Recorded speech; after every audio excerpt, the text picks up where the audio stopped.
కుంభ రాశి ఫలాలు Monday September 8, 2025. మీకు పనులు చేసుకోవడానికి, మీ ఆరోగ్యాన్ని, అందాన్ని మెరుగుపరుచుకోవడానికి సరిపడా సమయం దొరుకుతుంది.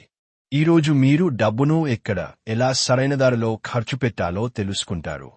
మీరు మీ శ్రీమతితో సినిమా హాలులోనో లేదా రాత్రి డిన్నర్లోనో కలిసి ఉండడం అనేది మిమ్మల్ని, మీ మూడ్ని చక్కగా రిలాక్స్ చేసి అద్భుతమైన మూడ్ని రప్పించగలదు. మీ ప్రియమైన వారు మిమ్ములను అర్థం చేసుకోవడం లేదని భావిస్తే వారిని బయటకు తీసుకువెళ్లి వాళ్లతో సమయము గడిపి కూర్చోపెట్టి మీ మనస్సులో ఉన్నది ఏమనుకుంటున్నది వారికి చెప్పండి. ఈ రోజు పని విషయంలో మీ బాసు మిమ్మల్ని ప్రశంసించవచ్చు. రాత్రి సమయంలో ఈరోజు ఇంటి నుండి బయటకు వెళ్లి ఇంటిపైన లేక పార్కులో నడవటానికి ఇష్టపడతారు. ఈ రోజు మీ జీవిత భాగస్వామితో ఆత్మికమైన సంభాషణ జరిపి అలరించండి.